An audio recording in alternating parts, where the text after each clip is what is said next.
Welcome back to the Rake, you guys. I have one of my favorite people in poker, a very special guest, and the winner of 171 billboards this week, beating Daniel Negreanu for $1.2 million.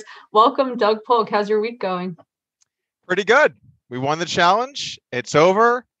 Mission accomplished. I'm pretty excited about that. So yeah, things are good. And of course, measuring winnings in billboards should certainly be the new standard for poker winnings. That would pretty much be his nightmare if you're like, cool, that was actually what I was raising the money for, and it'll be a new billboard every month. as long as we don't have to convert it into dimes, I think we'll be good. Yeah. So before this pod started, I was just introducing Ben and Doug, not knowing that they know each other already, and a wild conversation broke out. So let's just send it. So Doug, have you been counting this $1,000 that's been owed to you for the last decade? Well, I think Ben should tell the story because, frankly, I had because forgotten I remember it. Happened. Yes, because you remember it. That's a good start. So actually, he has not been owed $1,000 for a decade. First of all, the bet was that I would be a millionaire by the time I was 30. I'm not that old, Jamie. It took a while for the bet to resolve, but we met the first time I ever met Doug. Marty Mathis dragged us both to the Rio bar. I was in the middle of my first World Series of poker, bricking every single tournament. And I can't remember why Marty wanted it off. It was just me and Doug drinking.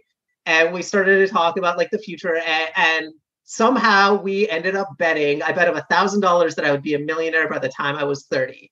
And once a year, I remind him, hey, you got to collect on that bet. But he just he has too much money now, so he doesn't care. It's weird because normally when I make a bet, I write it down. And even for small amounts, I'm pretty good about that. So I'm surprised that one flew under the radar at that point, especially because when we made it, 1,000 was much more to me. So I'm surprised I didn't. But yeah, by the time it was time to collect, it was not that important anymore. Let's check the chat logs and make sure you didn't pay, because there's always some chance. The reason I think I didn't pay is because like when we made the bet, transferring money between people was a lot easier. You just settle stuff up on the poker sites, and now like that's not an option. And I don't know, I have to like figure out Bitcoin or like go through PayPal and get Vig like $30, which I just refuse to do on principle to give you a grand. So basically, I'm going to owe you this money until I come back to Vegas, which is going to be in like 10 years. And it's going to be a zombie hellhole with the 9th mutation of COVID or something. And we're going to be like Fallout New Vegasing our way through the whole place. I'm going to be like, hey, remember that $1,000? I'm here to rescue you. Yeah, no, it's a lot of different directions we can go off of that. I actually got vigged by a bank recently, $2,500 for something totally mundane. And it just kills me. I don't know why it hurts so badly, because it doesn't really matter, but it was the fact I got vigged it for just something completely irrelevant that I could have easily just avoided if I had known it was a fee. And so I've been in the process of escalating this at Chase over and over and over. And I keep getting the higher up. Oh, sorry, no, you're going to have to eat this $2,500 fee. And it just at night when I lay down and I close my eyes. Yeah, it's exactly. That someone has like this power over you, and it's so fucking arbitrary, and they're just going to use it to get you. You're being made to feel powerless. You're like hands up, showing them your belly, like you can take whatever you want from me. This is what happened to me.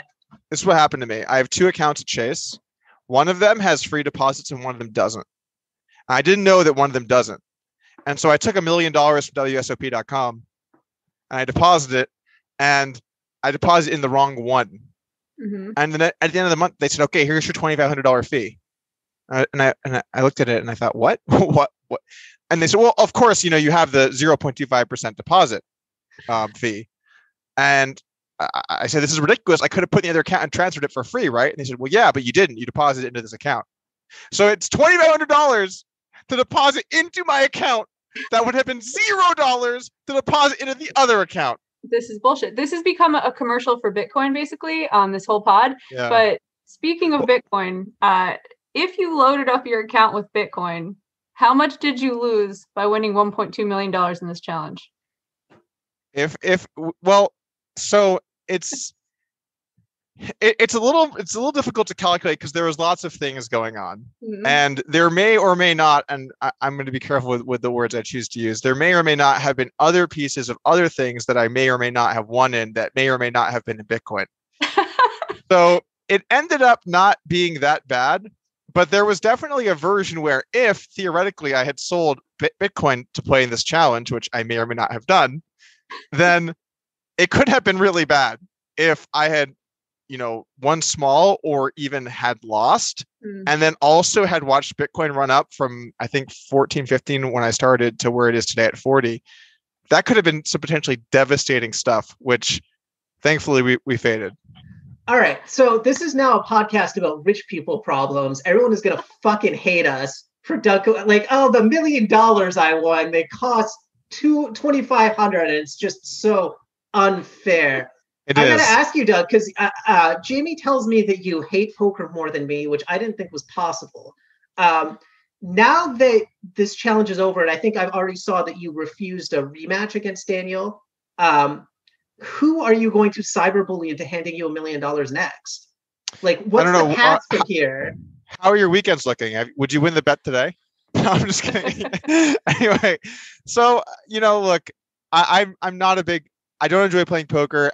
I feel I've beaten that horse to death, and I know people don't really like to hear it, so I kind of try to avoid that subject as much as I can. But I've always prided myself on being really straightforward and honest with my audience and the people that follow me and what I'm doing. So I like to be direct and be clear in my intentions and kind of where I stand on things. And the bottom line is I don't enjoy playing poker. There would be other matches I could play. I think that Daniel would probably rematch me online after some time. I think he would certainly play me live. I think I was chatting with Phil Hellmuth the other day, and he was negotiating. You got to appreciate Phil Hellmuth. Always negotiating looking for a spot. He was telling me that he'd play me heads up if I gave him 10-1. So 10-1. 10-1 and less hands, and has to be one table. And then he told me he would limp a lot, and I said, I think I would rather die than play this. Yeah. He won 15K hands of one tabling with him limping in. Could you imagine the brutality? If you lost, the brutality for the rest of your life too. Yeah, but then you'd have to lose, and that of course is impossible. So yeah, that's true. Good point. I had a question about your sitting out.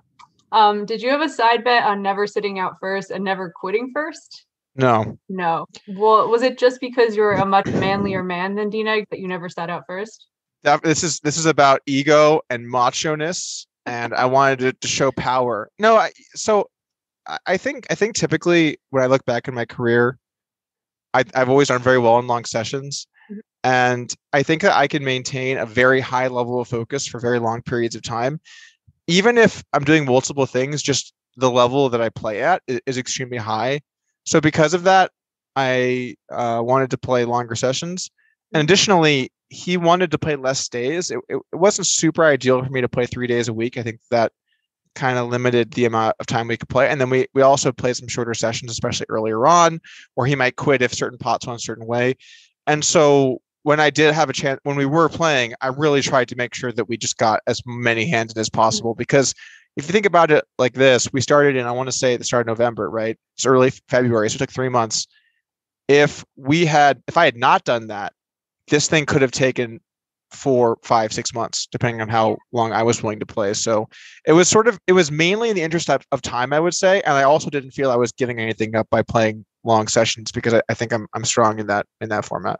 Follow-up question to that. Is there a time limit where if he continued playing, let's say he was just doing lines of cocaine the whole entire time and is like, I want to play 40 hours straight, would you have just kept sitting? If he was trying to play all-nighters, yeah. I would have sat out at some point. This wasn't, I was just on the hook permanently no matter what. I'm on a very normal people schedule. Yep. It's a bit all over the place, but I typically wake up between 4 and 8 a.m. But I basically never go to bed late. Very, very rarely go to bed late. Actually, the other night I went to bed at super late. The night that I won the challenge, I just couldn't sleep. I was just too hopped up, and I hopped in and I played some Among Us with Nick Schulman and a few other guys until the wee hours of the morning. But usually I'm on a pretty normal schedule. So if it went super late, I wouldn't want to give that up. But I'm fine playing longer sessions, and I wanted to get the volume in. And there would be a point though where I would quit. I heard some people did bet on if I would quit a session. Pads, didn't Pads have the you would never sit out first bet? Yeah, I wonder what the odds were on that. What do you think Yeah. they were? Did you hear? No, but they had to have been like long odds because it just like you have a bladder. I don't know about your Gatorade pee bottle situation. I'm not sure. I'm not about to ask that, but I would assume at some point you could have an emergency, or like Binks needs you or Caitlin needs you, that you would need to sit out, or that like something happens in your life, you have to take a phone call and you end a session. I wouldn't want to bet that over such a long period of time you'd never ever quit first. Yeah, plus if you're betting enough that the win is actually important, someone could just like set a small apartment fire and Doug's, like there's ways to win this bet if there's enough money on it. I don't like where this is headed. Yeah, it's tough to say. I think that the odds. Well, so there's just sitting out and quitting, right? Yeah. Sitting out could happen for whatever. I did sit out at different points of this challenge, but quitting, that's much harder to have something just come up where I have to just full quit. And then I also knew it's going to be Monday, Wednesday, Friday. So I just didn't schedule anything on those days. You have a stomach ache. Like you just be like, I don't feel good. You have a migraine. Like there's so many things that could happen. I think one day I did have a headache and I just took some Advil and just blasted. Actually on Wednesday, something kind of annoying, the final session. So I'm in a CSGO league and we're in advanced DSCA. It's an upper tier league in CSGO. It's Counter-Strike for people that don't know, which is probably everyone here. And our season started and we've just been getting wrecked. I've obviously not been focused much on it. I've been focused on poker and stuff. And it's a 16 game season. We're 0-4. And Wednesday came up and the other team 4-star matched to be Wednesday because basically I'll save you the process, but they can force Wednesday. And it was during what was probably going to be the final session. So I said, look, I'm not going to play. We'll put in a sub. If we lose again, whatever. And then we put in a sub in and we crushed them without me there. And it's kind of insulting. It's our first win of the season. The moment Doug is gone doing other stuff, we just hand him out or give him the business. The CSGO team furious in the lab trying to engineer another poker challenge to get Doug off so that he has to take more days so they can get the sub back in. Exactly. They're the ones behind this Phil Hellmuth like negotiating. They're like, Phil, you could take this guy. Come on. Do it for your ego. It'd be the long con for sure. Oh, back to the Phil thing for a moment, though. Phil is just so funny because he is just 100% confident that he would do great. And he told me, and he said, I would not study at all. He said, Phil, I believe you. I wasn't worried about that, but I definitely believe you. You don't have to convince me. Is this live or is this is online? No, he would do online, but it'd be one table. So speaking of the studying thing, in your post-match interview, you got into the degree of kind of studying and teamwork that you put into this challenge. And I think it was it was really quite intensive. There's a couple of things I wanted to clarify, but mostly I fired off a tweet, which, when you're on Twitter, you fire it off and then you sort through your thoughts later. And I got a lot of pushback on that. So I wanted to talk to you about the amount of prep that went in, the team that goes in, how much behind the scenes goes on for people who don't know, for people who didn't catch that, and then get into a little bit of, because I think we're on opposite sides of, I found it quite depressing and you're like, nah, that's how these things work. And how about you read your tweet to start so the audience can know exactly what we're talking about? I think my tweet was just hearing about all of the behind the scenes work is so fucking depressing. And then I kind of went on to talk a little bit about imagining a recreational, hearing about Doug, you have a programmer, you have people running ranges through what you said were not publicly available simulators, I think, or the Sims, something like that. And Lucid GTO hit me up and said, I'll give you a free whatever it is. I don't even understand if he's like for actually making Doug say the name of it. I'll give you some free something. And you said, done. I don't know what it is, but I'm in. But he was just Did you say free? Because you kept referring to, you're like, yeah, there's this program. My friend built a program. I'm like, what's that program called? Well, you're like, Lucid GTO. And the dude hits me up and he's like, thank you. Yeah. Well, there's multiple programs. So let me just take it from here. I can dive into this. So for starters, we're not talking about a casual match. We're not talking about just you went down to the casino to play. We're not talking about an online session. We're talking about probably the most high profile heads up match of all time. I think that it's pretty safe to say. Maybe Andy Beal versus for the time. But I think in terms of overall how many people know about that, this is bigger. That was bigger within the community of people that play. But I think within just the general poker community, this is probably the most publicized heads-up match of all time, with probably the most side action of any match of all time. And this is a complete spectacle, right? And so I think when you go into that, a lot of money on the line. I had to lay big odds to win on the side. And then, of course, the stakes are not small. 200, 400 is a pretty big game. There's a lot. And then, of course, my name, my reputation. I have so much staked on this, right? My business, everything I'm doing, that I'm going to take this 100% serious. This is not fuck around time. This isn't, I just roll in. And some people hit me up. Are you going to even study? Yes. I'm going to try and win as many dollars as I can here. And so the preparation that I went through to prepare for this, I don't think that it's fair to compare that to a recreational player playing. If a recreational player said, hey, I'm going to take on one of the, best poker players in the world, or one of whatever you want to call me where I was, in a publicized high stakes challenge, oh my God, he studied. I think that's really kind of on them. That's very different than just a recreational player going to play in whatever game. But as far as the process I use specifically, I had a couple of coaches. I've talked about these guys before, FrabXD and Button Clicker. I tweeted with their handles and stuff. If you're interested in learning more about them or following them online, you can check that out. But basically, they're a couple of young Scandi guys, incredibly smart, super talented, especially Frab. I worked more with Frab, Clicker more plays, but basically, these guys are just amazing. They're just brilliant poker minds, and just to get to work with them and learn from them, and having those guys on my team to teach me things and prepare notes and analyze sessions. And Frab, I got so many messages days after sessions where Frab reviewed my session and sent me this huge long list of notes and mistakes that I made. Oh, this, you did 75, it's supposed to be 20, or whatever it is. Stop calling. Was he that There was guy? lots of stop calling, yes.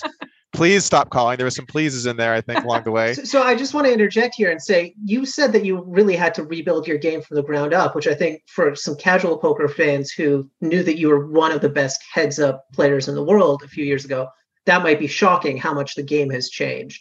Can you talk about the degree of difference and the degree of difficulty in sort of adjusting your natural instincts and what you had built before, how much that getting out of those patterns you had to do, and what that was like?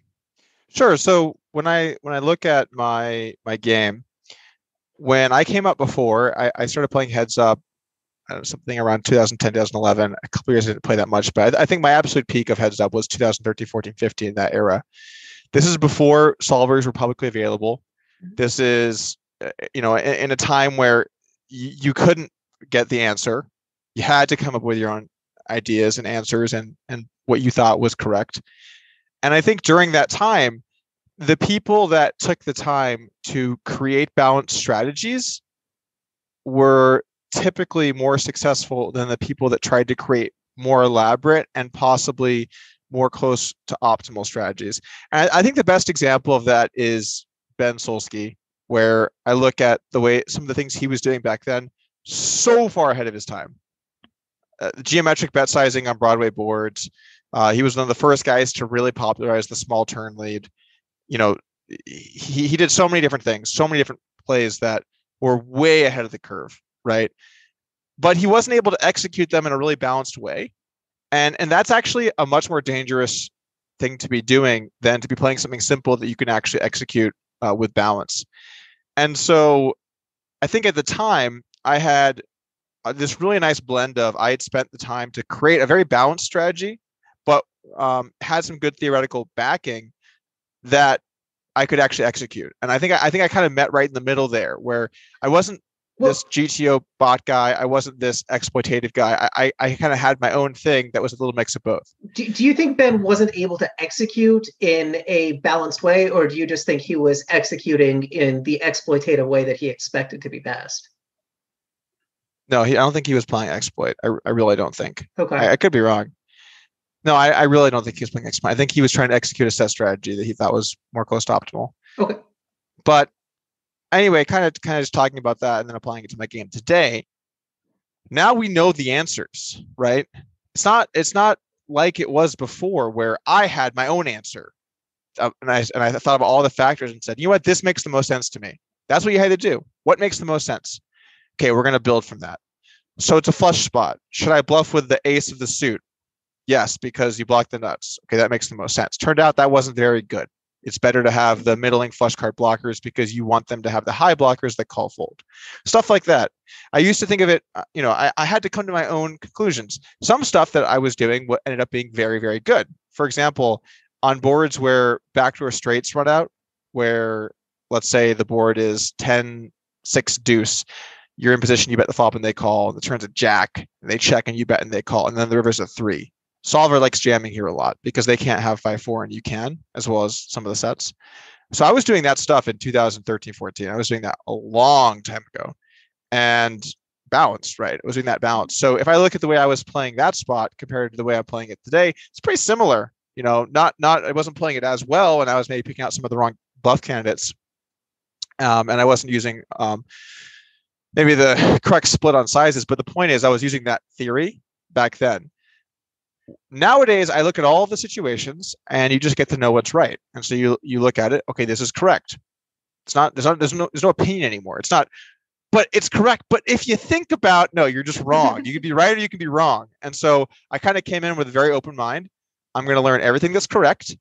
I'm going to look at every single part, pre-flop ranges, pre-flop sizes, flop ranges, flop sizes, frequencies, the way I'm playing certain spots, barrel frequencies, raise frequencies, combo selection. I'm a blank slate, and I know I'm going to be able to pick this up quickly because I was very good at it before. Let's just ground up, rework everything. And that's what I did. I built my entire game from the ground up, using a combination of my coaches, this team of guys that I had basically that have a really top-notch bot, and then my own study on PO Solver, as well as some of the stats that my upstream guys also came together with.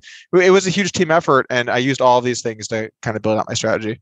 Yeah, something interesting about that is that when people were placing bets on you, they were placing bets on old Doug. Like, old Doug figured this all out. Old Doug is a great heads-up player, and he's going to absolutely trash Negreanu, not really taking into account that you are tearing down your entire game and like building it back up. So thinking about that, like Negreanu had as much time to do the same thing. If he had the strategy in place and the right people in place. So the 4-1 that people were laying, like that was kind of dangerous at the time, probably, if they realized that you basically had to relearn how to play heads up. Well, I think when people were betting, I talked a little bit about this with Timex, because obviously with Poker Shares, he's putting up lines every day on everything. And I asked him what he thought about sort of this subject, right? And how the line moved out of the gate. How it changed. And, his thoughts were that the line did not really have to do that much with how I was going to play. It was just expected I would be good. So, you look at old Doug, you look at new Doug, you look at how much my game's going to change. I think it was just expected that when this started, I would be good. And wherever that would be, how good is up to debate, but it wasn't, let's just say before this challenge started, if you had to ask someone, how well do you think Doug will play? They might not say he's going to be amazing, but they're not going to say I'm going to play bad. They're going to know I'm going to play good, right? Roughly good in whatever capacity. What the betting line was more about was how good will Negreanu be? That's really what this was about, because I was going to come in and play overall well, but Negreanu, it could have been so many things. He could have come in and been razor sharp from day one. That was possible. You just don't know. He could come in and he could have a really bad strategy. Also possible. So really what you're more betting on there is sort of where do you think within the range of places that Negreanu can be at the start of the challenge. And I think, I'm just guessing here, but I think if we ran this back again and there was side betting, I think the odds would probably be somewhat similar, but I wouldn't be surprised if they were a little more favorable for Negreanu, because he doesn't have to go through that learning process of being, much worse at the start compared to the end. He's already going to have a lot of sizes solved and a lot of his baselines down where he can focus on other things that are going to be more important. And that's the other thing too. When you're studying poker, I put a lot of hours. Sure, I had all these teams and all these people helping me, but I put a lot of hours in myself on a solver, grinding and learning and playing versus lucid GTO and running size tests and running EV differences on different sizes. I did that myself because I want to understand things fully. I want it to be as good as I possibly could be. It takes time, effort, energy, and there are so many spots to choose from, right? Like, for example, I think one of the weakest parts of my game tends to be 3-bet pot check raise. I think that, I would say I did an okay job of it. I think I picked some bluffs and some spots that were good, and I think my value allocation was all right. But there were some spots where I used suboptimal turn sizes, whether I use an all-in versus a geo, or whether I, was picking out my combos most effectively. I also think that my flop bet turn check raise strategy wasn't well weaved together. I think I could have definitely done a better job there, especially because I think he was float betting turn at a high frequency to where it would have been nicer to play a better strategy there. There was a good example where I want to just call it jacks. It actually worked out for me in a big way. But basically, I 3-bet jacks, 8-8-3 with a flush draw. I bet he called turn deuce, double flush draw. I had jacks, none of the suit. And the solver actually really likes check raise there. And I think it liked a geo check raise, if I remember correctly, not an all-in check raise. And that's just so non-intuitive as a human. Oh, I have jacks on this board, time to check raise very small. It just doesn't, stuff like that is very difficult to implement in game. And so you kind of have to make this choice. How much time am I going to spend in what spots? What's most important to me? Where am I going to spend my time? Right. And if Negreanu did this second time through, he's not going to have to spend the time as much on what are my pre-flop ranges, what sizes make sense. He has the framework more in there. It's where he could focus more on those types of issues rather than other ones. Because you only get so much time, right? And you only get so much time to effectively learn. You might want to spend all day on something, but the effectiveness of what you're learning goes down each hour, each minute. It's kind of like when you're lifting. If you go work out at the gym, your first lift, you're going to get the most back from, right? If you do 19 lifts, your 19 lift is, it's just kind of a waste of time at that point. Same thing with study. You're gonna get certain concepts more quickly than others, and so you kind of have to pick your battles. And I think he'd be much more prepared for that a second time around. Yeah, one of the funnier moments of this challenge was you're in our group chat and you're like, "Wow, I studied this spot for like 3 hours, and I cannot believe this spot came up immediately right after I studied it." And you're like, "Yeah, I got stacked." Actually, not the stacking part, but that happened a few times this challenge where I studied a spot really in depth, and then the next day I just had that exact spot. Cool. And sometimes it's really mundane. For example, one of them was, "Oh, this is a fold." Really glad I went so in depth there. We know to fold to flop now, and I might have folded anyway.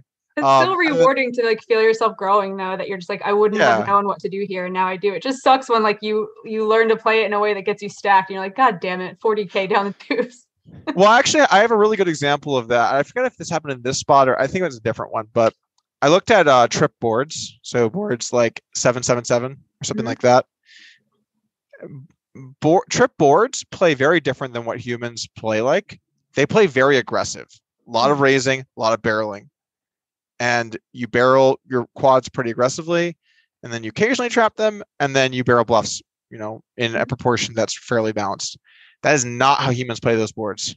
Humans play those boards timidly because I don't have the overpairs and they do. Yeah, but you know what? If you raise on the flop, if you use smaller sizes, you can have hands such as fours and stuff for sure. But if you start to use, actually, the way the solver really likes those spots is a small turn size. So check raise, small flop, usually, and then it likes a small turn size, so you're able to block bet effectively with a lot of different hands. Depends if you want to start splitting here or not.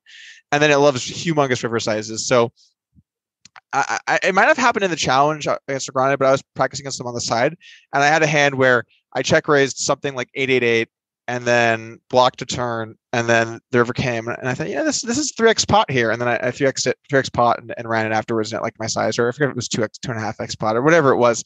And so you're only going to get that by really diving in and looking at combos and looking at what size the solver prefers and practicing those hands. And there's just so much of the game, and that's what makes it so hard. That's what makes the ceiling so high, is that you constantly have these. Constantly. It's a tough game. It's a really hard game. Brady wanted me to ask you something because it did make me lol. He said that when you were building your own game, like before you started coaching people and before you like couldn't get action anymore, that you were just messing around and like trying things by like basically trial and error every time. So you just started defending 100% to see what would happen and then analyze what happened after that. Is this really how it was? You're like the modern day Doyle Brunson, where you're just dealing yourself out some hands and flops. I'm going to be really careful with throwing myself nicknames like that. I'm a modern day Doyle Brunson. Just doesn't sound good for me. But anyway, so yeah, I remember that specifically. Mhm. I remember, and this is how learning happened, right? I looked at my database. When I called opens, I did really well. Okay, well, you're probably calling with not enough good hand or not enough bad hands, right? If when you open and I call, I'm just crushing it, then I'm not calling enough hands. That shouldn't be happening. So I started calling really shitty hands and realized that those were actually not bad, especially the way that people played at the time. It was a lot easier to play against. But yeah, that there was this natural, you know, hypothesis, try and test it out, see what it was like in the streets, and then apply it. And that journey is how I got most of my strategy back in the day. Yeah, so that's kind of going back to what you said about how in the pre-solver era there was no kind of oracle, there was no on high answer, right answer, so it was people's opinions. I want to get back to what we were talking about earlier, where I kind of said that a recreational player might not be interested or motivated in that kind of modern day poker where there's one right answer. I think a lot of and this might be me being an old man yelling at cloud a little bit, but when I got into poker, one of the great things about it was the other guy comes to the table and you come to the table and you both have sort of an idea of how to best play the game, and you get to test out and see who's kind of come up with better ideas. And I think the game has moved from that to who is implementing the right ideas better. And I feel like that has, I think that has a lot of appeal to some people. I think it appeals to someone like you who likes to work really hard and dig down and kind of figure it out. And I think a lot of the disagreement I got was from professional players. One was Patrick Leonard, who we spoke to recently. The podcast is going to come out after this one.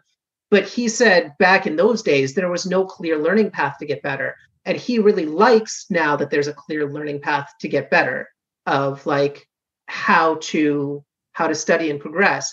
Do you think that kind of appeal of the game is a little bit narrow and appeals to specifically a specific kind of personality, you know, the sort of sharp gamer, the people who like to get to the right answer? And do you think that narrow appeal is good or bad for the long-term health of poker? Because my concern is that we're appealing to a specific kind of player at the expense of kind of all these other people who might enjoy poker in the ecosystem. Well, I think it's obviously bad for poker, but I think you're approaching it from sort of the wrong angle, which is you're talking about it as if there is a choice, and there's not. The human race progresses. Things move forward. We advance, we learn. All games will become more solved. This is the natural course of humanity. We figure things out. We come to solutions. We use technology to solve problems we can't solve ourselves. So you're coming at it from a question of, do you think this is good or bad? But the reality is you don't get to choose. This is the future. Personally, I strongly dislike it. I say that knowing that it plays into my skill set well, because I'm someone that really puts a lot of prep work, time, and energy to make sure that I'm very good at what I do. So I think that I am equipped to use these tools to play at a very high level. And so I think that it is good for me. But I would be lying if I said it was bad for me without them. I was doing just fine without these things beforehand. And frankly, I enjoyed that more because, yeah, you had a clash of styles. People had styles. People had, oh, I think this thing. Oh, I think that thing. And people duked it out. Now there's some small stylistic things that people do differently. But really what it is one guy has a less clear picture of what you're supposed to be doing, right? They've just not spent the time and energy there. So yeah, I dislike that it's gone this direction. I think in a lot of ways it has kind of ruined the game for me to some extent, and it's going to continue to get worse and worse for people that play poker. That's the bad side. The good side is that it has never been more clear cut for people that would be naturally bad at poker to get good at poker if they have the skill sets of, you know, preparation, hard work, discipline, you know, being willing to spend the extra hours figuring things out. It's never been easier for those players to become good at the game. So you're going to have a class of player come up that couldn't have come up before. Is that good or bad? I think that's kind of up for each person to decide. Or you could look at it like this. Let's say you're a weak poker player or you're a recreational player and you want to improve. Again, you can improve quite easily by checking out training resources such as upswingpoker.com, or you can or run it once poker training. There was no shilling for like 35 minutes. I was like going to set a line. In. But I did want to mention that it's awesome you're coming on this pod, and it's awesome that Phil wanted you on the pod and then we can kind of do like a double shill that if you're choosing a training site, Upswing and Run It Once are the top two. I can get behind that for sure. But everyone else's site sucks, guys. Yeah, it's they're just terrible. Upswing and Run It Once. Don't even stuff. Those other coaches aren't taking on challenges and crushing them. All right. That's actually very true. Yeah. Very true. If your training site doesn't have your ambassador playing people at high six heads-up challenges, what are they doing? Really? Do you really want to learn from those other schlubs, or do you want to learn from super crushers like Doug Polk and Phil Galfond? Oh Lord. It's funny having Phil as our arbitrator in this challenge that we had. We had a couple spots where Phil had to, step in and talk to us. And I think it was good that we decided to have an arbitrator. And I think Phil was a great choice. Also, I do feel a little bad. Some of the spots that he got thrown into just on the spot. All right, Phil, everyone's waiting. What is your answer here? Those are tough spots for him, because I know he really wants to make sure he makes the right decision. He's someone that really cares about what's correct and what should happen. And I think overall he did a great job. We didn't end up meeting him that much, but it was good for the couple of things along the way that did come up. I think Phil is one of those guys that everyone in the poker community trusts to do a good job no matter what his interests are or financial interests would be, or whatever he, like, let's say, for example, he had a side bet.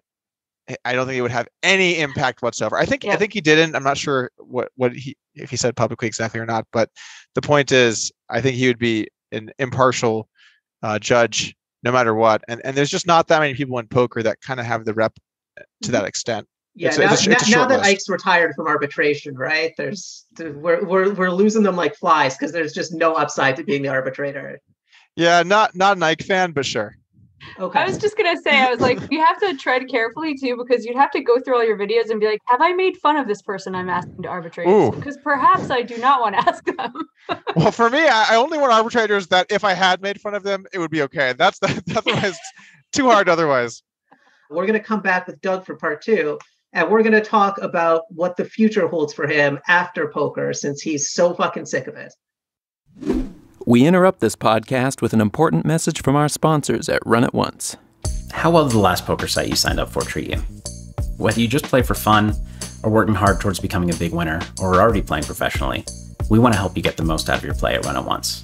From now until the end of February, each new player at Run It Once Poker gets the following: your pick between our From the Ground Up No Limit Cash course, PLO course, or brand new Sit and Go course, 4 weeks of double cash bonuses from our already generous Legends Rewards program, followed by another 4 weeks of 1.5 times your Legends rake back, up to 3 months of Run It Once Training's Essential membership, and up to €100 in free Sit and Go tickets. This is, of course, on top of our 100% welcome bonus. I've been playing online poker for 17 years, and I've never been offered anywhere close to this much to sign up for a poker site. Want to take advantage? Head to runitonce.eu, click download, make your first deposit by the end of February, and you're in. It's really that simple. And now, back to the pod. We're back with Doug Polk, and we're ready to get back in the content creation streets, which I know is Doug's specialty, his real passion, his love, the dream that he had growing up as a boy was to just be a content creator. And poker was just the stepping stone to get there. Welcome back, Doug. Let's talk a little bit about YouTube. Let's talk about connecting with people, and because really, as on YouTube, you are really a storyteller, right? Like you connect people with the news, but you do it in a way that's interesting and compelling. Some of it's poker related. What part of telling those stories appeals to you? Why get into YouTube? Well, I think when you look at YouTube, the highs are high. When you put out a video that you're excited about, that you think is really funny, and you're proud of, and it does really well, and it gets a lot of viewership, and people really enjoy it and love it. And especially when you get to do some IRL memes, and then you put that into the videos, there's just some phenomenal moments, and there's just this feeling when you have something truly great that you love, that you post online, and then the reaction is positive. It's fulfilling in a way that a lot of other things just can't be. So I really love that part of it. The downside to the content creation streets is that it gets pretty grindy. If you want to succeed on YouTube, it's not about doing one video every so often that you really enjoy. That won't work. You need to fire. You need to be constantly putting out the volume. That's why over the last year or so, I don't know timelines anymore. It's one big fit. It's all one hazy memory at this point. There was a bunch of hands. Time does not exist since COVID hit, since 2020. It's like it could have been a year. Yeah. It could have been like a decade. It doesn't matter. Let's blame this on COVID, even though it's not. But yeah, basically the point is, I've just kind of been all over the place with my content creation recently. I think I've made somewhere around 500 or 600 YouTube videos along the way. And I would say 50 or 100 of them I really enjoyed. 100, 200 were okay. And then a few hundred were just grindy. So I don't know if I'm going to be making much content moving forward.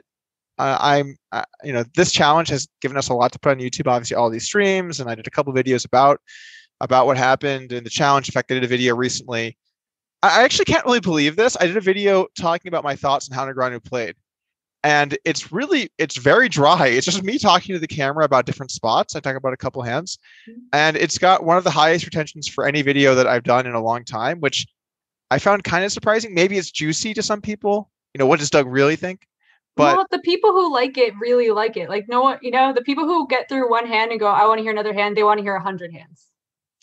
Yeah, maybe it has a lot of. I mean, I can see from the retention it's high, so there's got to be a lot of people that stick around. But I just find that to be kind of surprising. But that video I enjoyed making. I get to talk about my thoughts on something that I've been working on for 5-6 months, and to kind of talk about where I thought Negreanu was strong or weak, or some of the mistakes that he made. I thought it was something that I'd been thinking about a lot, right? So it was a video that I'd wanted to make from the get-go, and it was cool to get to do that. So you have videos like that you enjoy making, and then you have ones that are funny. Obviously, one of the best parts of making videos has been working with Thomas, Seriously Serious, all the videos we made together. I've never put out a video he didn't edit.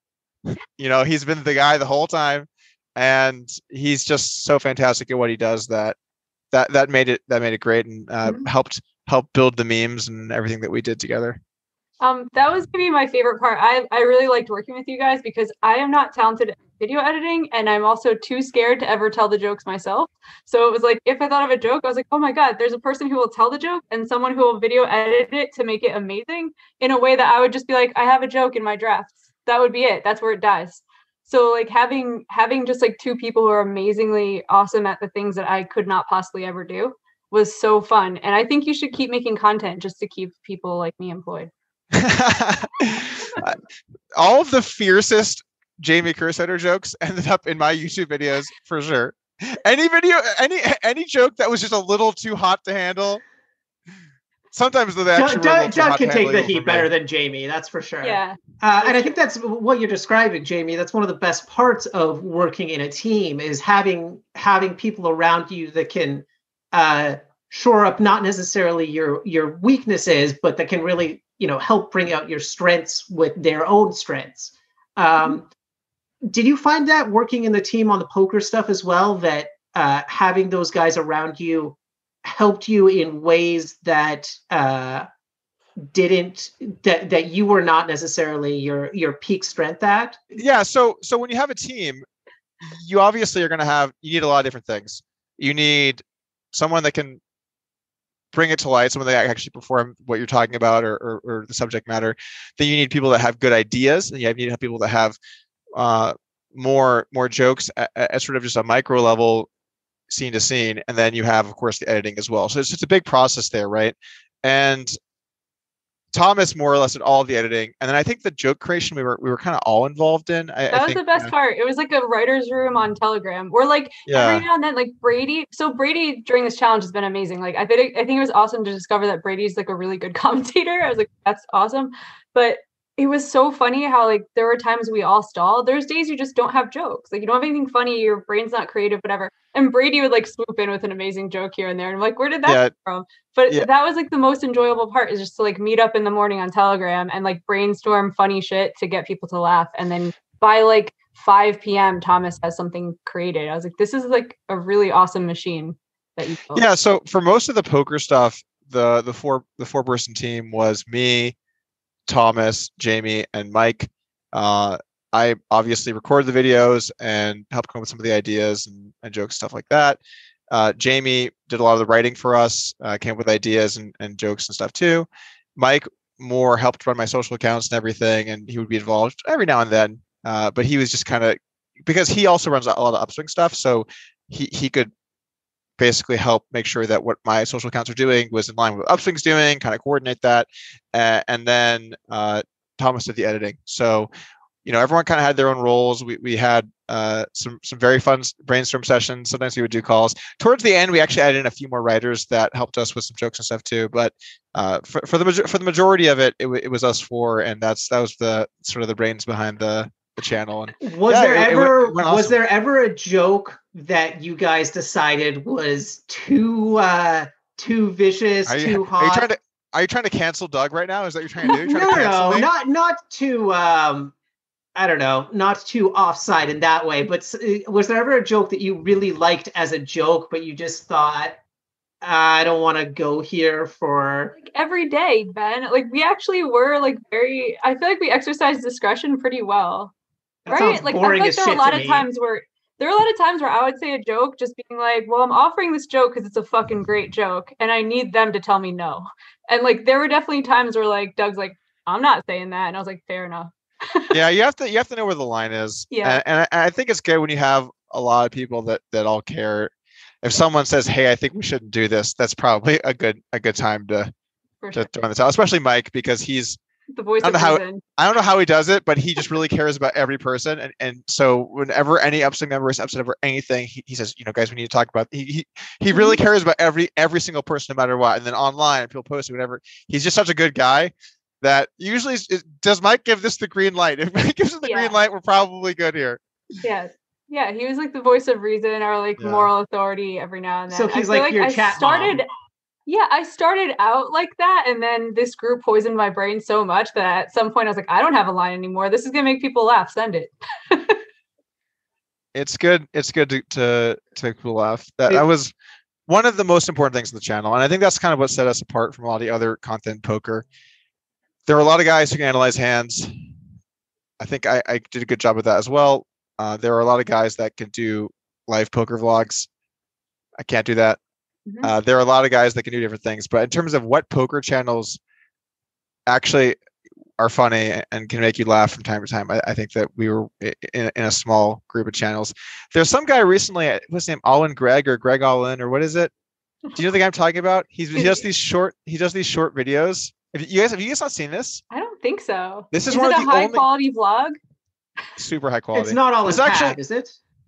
No, I know All In Pav. Okay. That would be right. No. Pav is not what I'm talking about. I think his name is Greg. I'm trying to think. Anyway, basically, he does these short little videos on YouTube, and it'll, for example, one of them was what poker vlogs sound like to the casual viewer. You sent me this. It was hilarious. And it's a minute and a half long, and he's just saying all this nonsense, and it's amazing. Or it said the Doug versus Daniel challenge condensed or whatever it was, and it's just 1 minute of him dressed up like Negreanu and me just doing bits. And I think that guy has talent. I think he has a lot of talent. That was very funny. I think he has a lot of great ideas, and I hope to see him have a really successful YouTube channel, because I think poker needs more guys like that. Yeah, we can link him. We could put a little plug. Yeah, he's awesome. I have no affiliation to him at all. I've just seen several of his videos, and he's just fucking hilarious. Great. I do have a question about that though. When you say he dressed up like you and Negreanu, it seems like you guys dress up alike for Christmas photos. What the fuck was that? It's a weird sim that we're all living in, right? I think I saw that comment. Who had the PJs first? Well, let me tell you how the PJs went down, and I'm saying this from my side, and I just guarantee it's on his side. It's Caitlin. I get approached by Caitlin. We're doing Christmas PJs. There's matching ones for the dogs. We're all wearing them, and we're doing a photo shoot for Christmas. I say, okay, yes. And then before I know it, I'm in checkered plaid PJs with my dog, smiling. This is what we agreed to do. Okay. And then 3 months later, Negreanu did the same thing. Yeah. I'm going to bet, I don't know what odds I'd have to lay, The exact same thing happened to him. Yeah, essentially, this is an we're Amanda doing thing. this. Put these on. The dogs are wearing them too. Yeah. But did I Caitlin agree and with that. Amanda coordinate? That's the real question. Are they the No, masterminds here? What? What? What world do you live in? You think Caitlin and Amanda are chit-chatting about outfits on the side during the challenge? I don't know either of them, but I really hope so. I really hope that this was like them doing a bit to get you and Daniel, because that would be incredible. That would be actually hilarious, but I think that's about 0%. There's no chance. How about that session yesterday? I don't think that's going to be good small talk. Oh, Lord. Did you forget to mention the giveaway? We see, actually, we don't have one, which is a true shame. It's always good to remember, but when you don't have one, it's hard to forget or hard to remember. Oh man, there's some English. memes are just never gonna die. Like, yeah, I love that there are still people that post on my YouTube videos, hey, have you considered calling it poker hands? And then that just gets upvoted to oblivion because everyone's like, oh, ha, ha. Or, hey, Vanessa, what's up? Yeah, you should have some completely random person take over your channel and then call it poker hands. Right, because then they're not poker. Yeah, so it's that makes sense. Just for the lulz. Straight lulz. I don't know if I'm going to do. I'm not sure. Kind of moving forward from here, I really don't know what my next plans are. I'm probably going to move from Vegas, checking out Texas, checking out Florida. Mm-hmm. I'm not against some other places that have no state income tax, but I'm not sure what my plans are from here. I know I've segued off the topic, but I figured it might as well.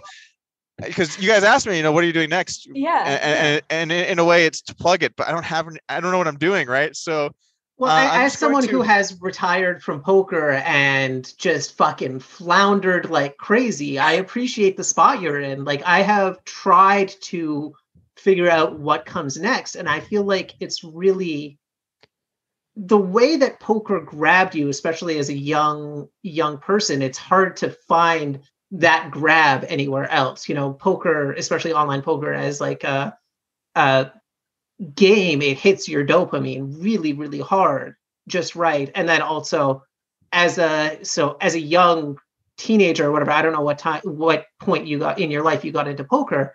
I think it's easier to get excited about something, and it's hard to kind of mimic that and get grabbed in the same way by something else as a 30-year-old adult who's kind of been through a lot of highs and lows already.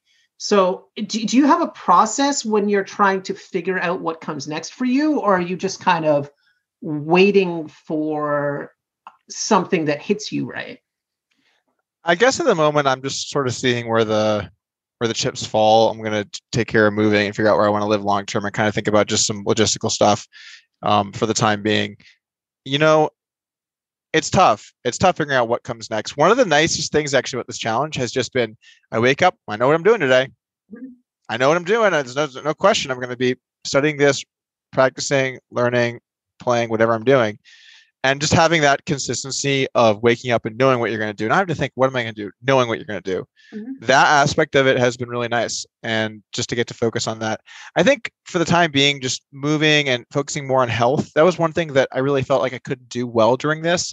Mm-hmm. It's hard to be dieting and working out and everything while you're also working really hard to try and, learn something and study. And there's a balance there that I'm not good at finding. I feel I come and go with these things. I go through a health kick for a while, and then I go through a work kick or whatever. Are you also an all or nothing guy with like all aspects of your life? Yeah. I would say so. Yeah. That's a pretty the same way. And I think when you're super tunnel visioned on something like this challenge, everything else kind of falls away, and then it can be hard to strike a balance when you have that level of commitment, and also when you're under that level of stress, even if it's something that you really enjoy, like pushing yourself to the limits with your studying, with your preparation, it's hard to find that extra level of energy for those other kinds of stress like diet and exercise. Is that why you've chosen nothing from all or nothing for the last 3 years or so? Yeah, I was under a lot of stress for a long time. My mental health wasn't good and my life was really stressful. And then I met my wife and I kind of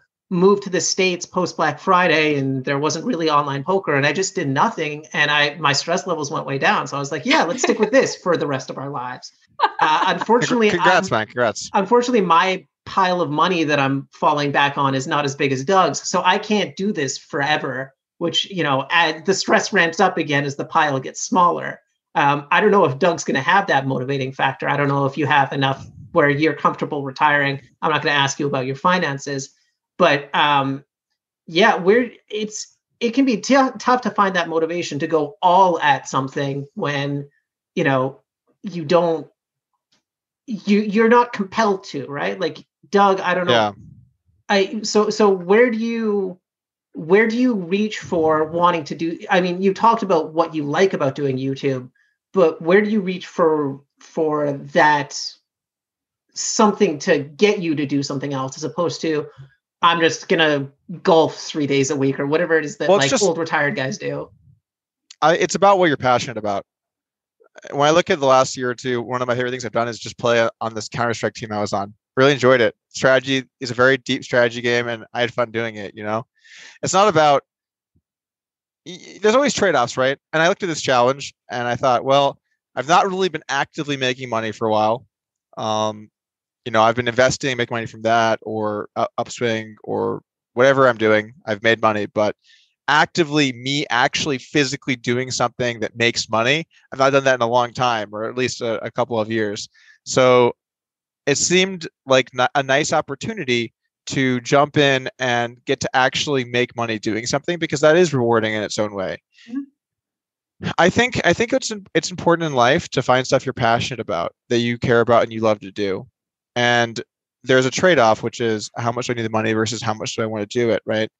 And that's something you always have to weigh. I think I'm very fortunate in that with where I am now, I don't have to do things I don't want to do, right? If I don't want to, which is why I don't want to do a rematch. I don't want to play Phil Hellmuth one table where he limps every hand. I don't want to have to do that.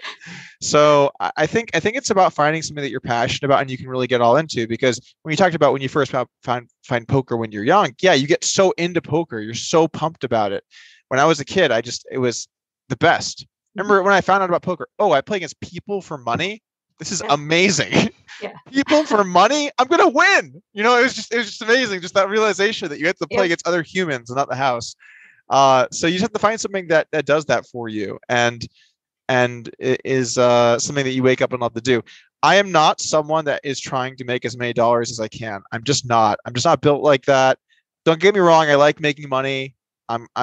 My goal is to continue to be successful in my life, but I have friends who are a lot more money centric than I am, where it's every day is let's go get paid. How much can we make? How much can I make here? I try to make money, but it's not really what defines me or what I really enjoy. It's sort of a means to an end for me. I want to be able to live a nice life and get to do what I want to do. But I need to find stuff that I'm passionate about, whether that's going to be, if I do decide to make YouTube videos, or I do decide to go back and play video games more competitively, or whether I decide to go into politics, or whether I decide to start another business, or whatever I'm doing, I'm going to find something that I feel passionate about and spend my time there. Yeah, I can back up what you just said, because I think some people say they're not about money when they really are. But I remember when you were like, all right, it's going to take me about 40 minutes to video this hand history review and post it, whatever. It was just one of your poker hands videos. And you're like, and it'll get this many views for this much money. And I was like, whoa, that's really worth it. And you're like, nope. I hate it. Not doing it. Wow, way to make me look like a dick, Jamie. No, I'm saying I think that's really. I'm backing up what you're saying, that you were like, when you wanted to do it, when it was something you were passionate about, when you were growing it, you did it. And it was regardless of the money you were making or not making. And then when you had money being handed to you for something you didn't want to do, even if it was taking you less than an hour, you're like, no, thank you. Right. I have passed up many opportunities to make money. And the best example of that is being signed by a site. If I had really wanted to make maximum money, I could have gotten sponsored by someone. I'm sure I could have found a deal. I could, I could have found money there. Really. I could have, but I didn't, because I didn't want to have to I didn't want to have to represent anyone, because I love firing off. So I'm willing to pay a price to be able to fire off. Yeah. You got to take the muzzle off. Yeah, exactly. And then second off, I didn't want to feel forced to where I had to do something unless I felt I was being paid exceptionally well for it, right? I mean, everyone's going to have a price. If some poker site said, hey, Doug, you're going to be our lead pro, we'll pay you $5 million a year. Well, it looks like I'm getting back into poker, guys. How about that? Everyone would have their price. So, all right, poker sites, you've heard them. Start negotiating. The price has been named. Okay. We're ready. Good advertising, Doug. Trying to get hooked back in. Yeah, that's where I was. Ben, you caught me. I was trying to get back in. I was trying to find my way back in. How can I make even more in my next challenge? Just trying to slither his way in there. Yeah. Doug, thank you for coming on this podcast. I think this has been really great. I know you're going to have a lot of these to do in the next week, and you probably hate doing it, so we're not going to take up any more of your time. No, actually, these are great. I really enjoyed being on today, and it was fun. Yes, I appreciate you coming on, especially since this is a competitor of yours. It says a lot about you and how you feel about Phil. That you're willing to come on. And yeah, it was really fun starting this challenge. It was really nice being financially invested. It was really nice being emotionally invested. And I really am proud of how hard you work. And I really appreciate you. Thank you. Glad you made some money. Yeah, me too.